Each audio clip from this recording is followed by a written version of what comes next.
வணக்கம். இது சிம்பிளி சமையல். நான் உங்கள் ரேகா. எல்லோரும் நலமுடன் இருக்க இறைவனை வேண்டுகிறேன். இன்றைக்கி இன்ஸ்டண்ட்டாக அடை தோசை எப்படி செய்யலான்னு பார்க்கலாம் வாங்க.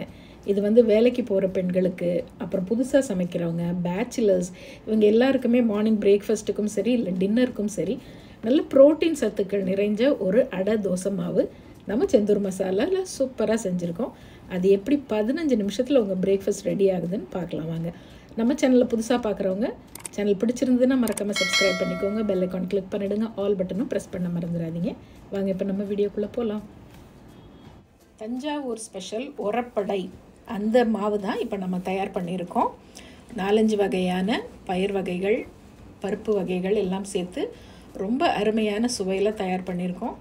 இந்த 1/2 கிலோ பேக்கெட்டில் பார்த்திங்கன்னா கிட்டத்தட்ட நான் இன்றைக்கி செஞ்சு காமிக்கிற அந்த அடை சைஸில் ஒரு 14 அடை உங்களுக்கு வரும். இன்றைக்கி நான் இதில் ஒரு 300 கிராம் மட்டும்தான் எடுத்திருக்கேன். இதில் தேவையான எல்லா பொருளும் நான் சேர்த்துருக்கோம். நீங்கள் சேர்க்க வேண்டியது தண்ணியும் உப்பு மட்டும்தான்.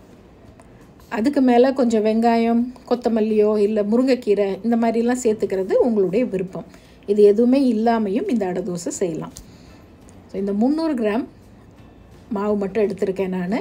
இதில் ஒரு 2 கப்பு 250 ml வச்சுக்கலாம் தண்ணி, 2 கப் அளவு தண்ணி ஊற்றிக்கிங்க. ஒரு 3/4 டீஸ்பூன் உப்பு சேர்த்து இந்த மாவை நல்லா கலந்து விட்டுட்டு ஒரு மூடி வச்சு ஒரு 15 நிமிஷம் மட்டும் அப்படியே மூடி வச்சுருங்க.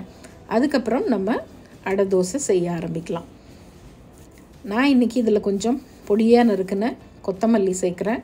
பொடியாக நறுக்குன வெங்காயம் சாப்பிட்றவங்க வெங்காயம் சேர்த்துக்குங்க.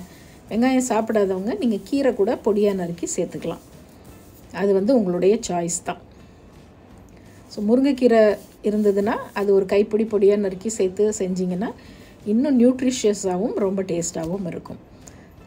ஸோ உப்பு சேர்த்தாச்சு. இதை கலந்து விட்டுட்டு மூடி வச்சிடலாம்.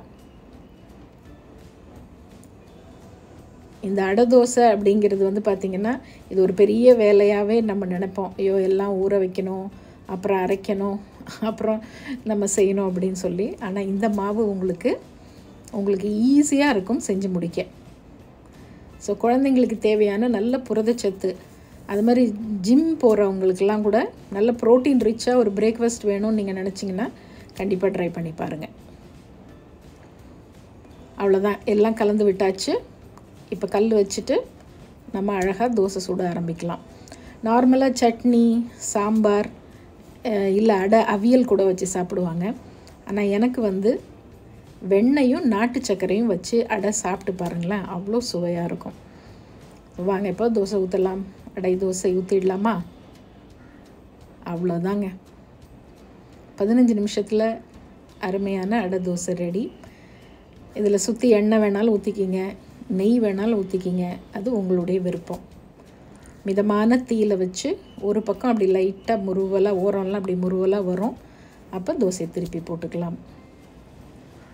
2 பக்கமும் கிறிஸ்பியாக இருக்கும்போது அதுக்கு சைட் டிஷ்ஷே வேண்டாம். சும்மாவே நீங்கள் ஈவினிங் டிஃபன் மாதிரி காஃபி டீ கூட அப்படியே செஞ்சு வச்சுட்டு பிச்சு பிச்சு சாப்பிடலாம். அவ்வளோ டேஸ்ட்டாக இருக்கும். இன்னொன்று உங்களுக்கு சொல்கிறேன், இதே மாவில் நீங்கள் அந்த குணுக்கு போடுவாங்க தெரியுங்களா? அதாவது மோர் குழம்புல உள்ள சின்ன சின்னதாக அந்த குணுக்கும் இந்த மாவில் நீங்கள் செய்யலாம். இது அப்படியே கொஞ்சம் திக்காக கலந்துட்டு இதே மாதிரி கொஞ்சம் வெங்காயம், பச்சை மிளகா, கொத்தமல்லி எல்லாம் கட் பண்ணி திக்காக கலந்துட்டு அப்படியே கிள்ளி எண்ணெயில் போட்டிங்கன்னா பக்கோடா மாதிரி கூட வரும். அதை வச்சு நீங்கள் மோர் குழம்புல போட்டு அது ஒரு செம்மையான டிஷ்ஷு செய்யலாம். ஸோ நம்மளுடைய இந்த மாவில் நீங்கள் 2 ரெசிபி செய்யலாம். வேணுங்கிறவங்க வாங்கி ட்ரை பண்ணி பாருங்கள். அவ்வளோதான், நல்ல கோல்டன் ப்ரௌனாக சூப்பரான அடை தோசை ரெடி ஆகிடுச்சு. இன்றைக்கி நான் இதுக்கு நான் முதலே சொன்ன பாருங்கள், வெண்ணையும் நாட்டு சர்க்கரையும் வச்சு சாப்பிட்டிங்கன்னா ரொம்ப அருமையாக இருக்கும்னு சொல்லி. அப்படியே வெதுப்பாக இருக்கணும், அந்த ரொம்ப சூடாகவும் இல்லாமல் அப்படி அது மேலே அந்த வெண்ணெயை வச்சுட்டு லேசாக அந்த உருகும் பாருங்கள், அப்போ அப்படியே தடவிட்டு மேலாப்பில் அந்த நாட்டு சர்க்கரை தூவி அப்படி பிச்சு சாப்பிட்டு பாருங்களேன், அருமையாக இருக்கும். ஸோ ரெகுலராக நம்ம பருப்பெல்லாம் ஊற வச்சு அரைச்சி செய்கிற ரெகுலர் அந்த அடை தோசை ஆல்ரெடி நம்ம சேனலில் போட்டிருக்கோம். அதோட ரெசிபியோட லிங்க்கும் நான் டிஸ்கிரிப்ஷன் பாக்ஸ்லேயும் எண்ட் ஸ்க்ரீன்லேயும் கொடுக்குறேன். இது வேணுங்கிறவங்க இது வாங்கி யூஸ் பண்ணி பாருங்கள், உங்களுக்கு கண்டிப்பாக ரொம்ப பிடிக்கும். இந்த டீட்டெயில்ஸ் எல்லாமும் டிஸ்கிரிப்ஷன் பாக்ஸில் இருக்குது. இன்னொரு ஃபேண்டாஸ்டிக் ரெசிபியோட மறுபடியும் பார்ப்போம். இது சிம்பிளி சமையல். நான் உங்கள் ரேகா. தேங்க்ஸ் ஃபார் வாட்சிங். Take care. பபாய்.